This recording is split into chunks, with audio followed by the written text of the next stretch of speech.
Hello, everyone. So I'd like to introduce the great Professor Gregor Borg, who's come all the way from Germany. Here we are in Ecuador. And on camera, I'm going to ask him a bunch of questions about Aurania's project here in Ecuador. They're all kind of simplistic questions, but probably the sorts of things that investors have been asking. And we could wax philosophical about these things for hours, of course, and we often do, but we'll try to keep it a little bit short. So the first question, please, and Gregor is one of the renowned experts in the world on sedimentary-hosted copper and silver deposits. He's worked very, very extensively in the Cutucu in eastern Germany and in Poland and other places worldwide. And we believe we have an analog to those sorts of systems on our project. In fact, we found silver and copper mineralization extending across our property for 22 kilometers. Hence, we need some help, and this is the gentleman to provide it. So, number one, what most caught your attention about the Lost Cities Cutucu Project from a geological perspective? Well, first of all, thank you, Keith, for bringing me here. And I'm very happy to be back in Ecuador. It's my fourth visit, and I'm still very impressed and more impressed with what I see. Well, to answer your question, what right from the beginning has fascinated me, that your approach and the approach of your team on this project has combined historical archive work of what the conquistadors have done in South America a long time ago with exploring for gold, and combine this work with the most modern exploration techniques, whether it's geophysical, geochemical, mapping in the field, sampling. And that is a fantastic and I think unique combination. And the success that you actually have been able to locate some of these Spanish conquistadors ore deposits and the mining traces that you have found there is actually a very, very nice proof that this concept is highly applicable and applaudable, that you combine historical work in archives up to the archives of the Vatican, of all places, together with the most modern exploration techniques that one can think of. Thank you. Thank you. Yeah, we're very proud of our activity. Number two, why would you consider this region unique from the perspective of geodynamics and the formation of mineral deposits? Well, part of this is not very unique because we are in a situation where we have got one of the biggest subduction zones of the world, where the Pacific Oceanic Plate is subducted under the South American continent and has built a large orogeny, the Andes. And we have in North America, we also have in Indonesia, and we have in other places, we have situations like this. And for these plate tectonic situations, it's very typical that we're finding porphyry copper deposits, porphyry copper, porphyry gold, porphyry moly deposits, but also epithermal gold deposits. What is so unique here is that behind this orogeny, that means on the eastern foot of the Andes and on the fringe of the Amazon, in an area with very, very little outcrop, we have sedimentary basins. We call these back arc basins. They are grabens, and they are formed from the Jurassic through the Cretaceous. And in these grabens, we have the erosional debris of this origin of the Andes. But interestingly enough, you have discovered that here you've got substantial sediment-hosted copper-silver deposits, copper, lead, zinc, silver deposits, we must actually say. And that is a very unique combination that I don't know from anywhere else in the world. Although following your success in discovering this, other companies to the north and to the south have also identified similar prospects in Colombia and in Peru. So you have delivered the proof of concept, and now other people are following this, and that's very exciting.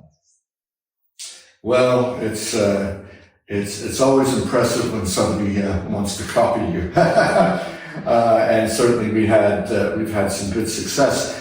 What real potential do you see in this area in terms of strategic metals like copper, not just gold? Well, as you mentioned, the gold, and we talked about this just before, the gold has been of interest already to the Spaniards. So it is sort of a constant that one goes to the Andes and looks for porphyry gold, one looks for epithermal gold. These are classical deposits that made it into all textbooks.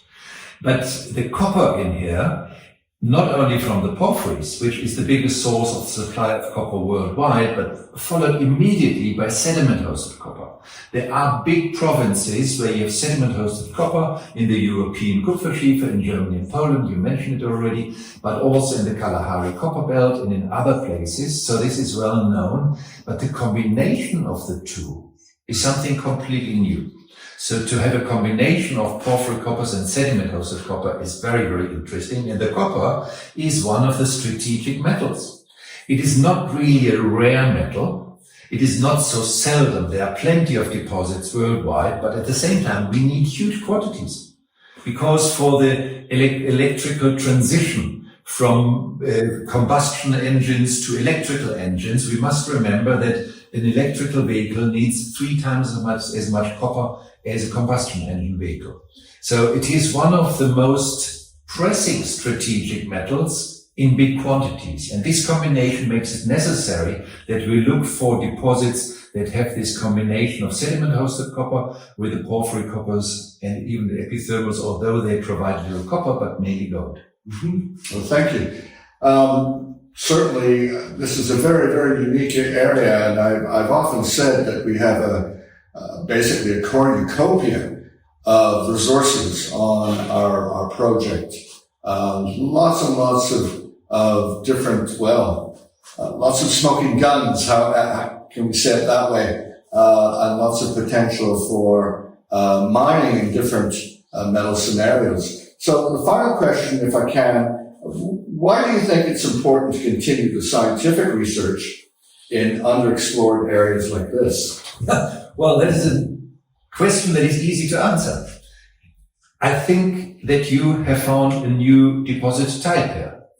Because when I said before that globally I don't know any other locations except for the extensions to the north and to the south, which what we call a metallotext. So that has the same patterns. It is completely new that we have this combination of sediment-hosted copper and porphyry coppers and epithermals. So we can see that the porphyries and the epithermals have apparently contributed to the metal budget. We don't know how much.